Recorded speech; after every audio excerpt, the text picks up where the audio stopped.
In this episode, we are considering the biblical effect of surrogacy.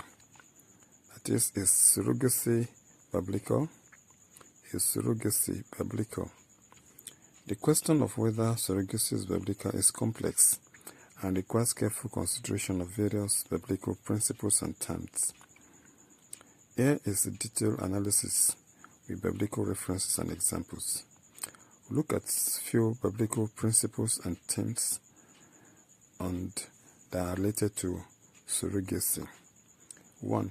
Sanctity of life. The Bible teaches that human being and human life is sacred and created in God's image. Genesis chapter 1 verse 27, Psalm 139 verse 13 to 14. Surrogacy in itself does not violate this principle. So surrogacy is not violating this principle or is not against the principle of God's creation of human being in his likeness. 2. Marriage and family. The Bible emphasizes the importance of marriage and family. Genesis chapter 2 verse 24, Genesis chapter 2 verse 24, Ephesians chapter 5 verse 22 to 33, Ephesians chapter 5 verse 22 to 33. Surrogacy can be seen as a means to build a family, but it also raises questions about the roles of marriage and the family units. Surrogacy is a way of building family, so it helps in building family where it seems impossible due to medical defects. 3.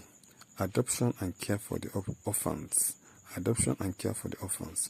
The Bible encourages believers to care for the orphans and the vulnerables. James chapter 1 verse 27, James chapter 1 verse 27, Psalm 68 verse 5 to 6, Psalm 68 verse 5 to 6. Surrogacy can be seen as a form of adoption or care for a child in need. So surrogacy is a good example of adoption and care for a child in need. And let's look at some biblical examples where the principle of surrogacy is practiced either directly or indirectly. First, the case of Sarah and Hagar in Genesis chapter 16. The case of Sarah and Hagar in Genesis chapter 16. Sarah's Abraham's wife offered her servant Hagar as a surrogate to bear a child. However, this arrangement led to conflict and exploitation.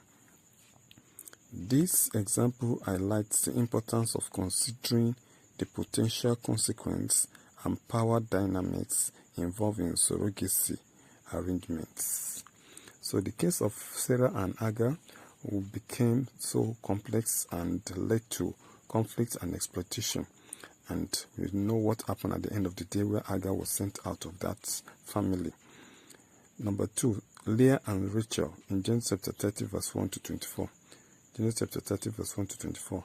Leah and Rachel, Jacob's wives, used their servants as surrogates to bear children. This example illustrates the cultural and historical context of surrogacy in the biblical era. So this surrogacy has been in practice in the Bible days, and this is a typical example of where it was practiced during the days of Leah and Rachel. So the wives of Jacob, they used their servants as surrogate to bear children for their husband. Now let's look at some biblical concerns. 1. Exploitation and injustice. The Bible warns against exploiting or taking advantage of others, particularly the vulnerables. Leviticus chapter 19 verse 13, Leviticus chapter 19 verse 13, James chapter 4 verse 4, James chapter 5 verse 4. Surrogacy arrangements can be vulnerable to exploitation if not managed ethically. So it must be managed ethically so it will not lead to exploitation of either of the parties concerned. 2. Confusion of family roles. The Bible emphasizes the importance of clear family roles and relationship. The Bible emphasizes the importance of clear family roles and relationship. Ephesians chapter 5 verse 22 to Ephesians chapter 6 verse 4.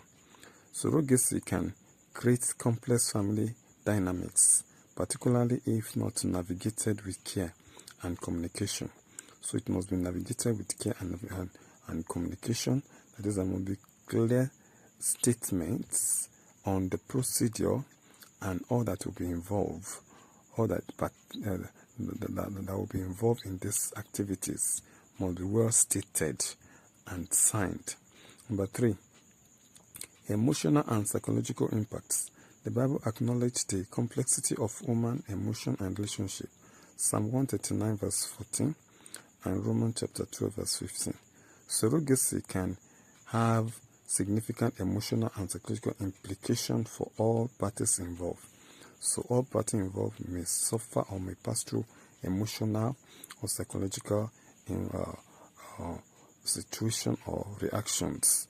So it will have significant emotional and psychological implications on the party involved. Now we've looked at the biblical implication of surrogacy. That is surrogacy biblical. We could see from the little explanation that really surrogacy is biblical, and because it does not work against the principle of God, and it's a kind of way out for those that seems to be having medical difficulties in conception and bearing of children. So it gives joy to them, because this surrogacy will really help them and give them the opportunity to also bear their own children. And also, we could see that it has been in existence since the Bible days. We look at the example of Sarah and Hagar in Genesis chapter 16, and Leah and Rachel. Leah and Rachel offered their own servants to their husband Jacob to bear children for him. So this is biblical, since we have confirmation in the scriptures that it is. We have examples there. In conclusion, while the Bible does not provide explicit guidance on surrogacy, it offers principles and themes that can inform a believer's decision-making process. Surrogacy can be seen as a means to build a family, but it also raised concern about exploitation, family roles, and emotional impacts. Ultimately, believers should approach surrogacy with caution, careful consideration, and a commitment to ethical principles. It is essential to prioritize the well-being and dignity of all parties involved, including the surrogates, the intended parents, and the child. So all this must be put into consideration when planning surrogacy. So in conclusion, we know that surrogacy is biblical, is accepted, but the only consequence there is that it is very expensive, and all the parties involved must be put into consideration while planning surrogacy. And there are some recommendations. One, that are very important. Seek God's guidance. Believers should seek God's guidance and wisdom through prayer and discernment when considering surrogacy. You must seek God's guidance. Let God lead you to whom He wanted whom He wants to be involved in this activity. Number 2, prioritize ethical consideration. Surrogacy arrangements should prioritize ethical consideration such as fair compensation, informed consent, and respect for all parties involved. So you must seek the surrogate must be well compensated and must be well informed, must seek the consent of the surrogate and all that will be involved, so that there will not be crisis and conflict at the end of the day. Number 3, involve spiritual leader. Believers should involve their spiritual leaders and faith community in the decision-making process to ensure accountability and support. So our spiritual leaders should be carried along and should be well informed. Then consider alternative options. Believers should consider alternative options such as adoption to build their family. So where surrogacy cannot work, adoption can be another good alternative to it. So these are some of the few things that we have to really prove that surrogacy is biblical and is godly. Thank you and have a nice day.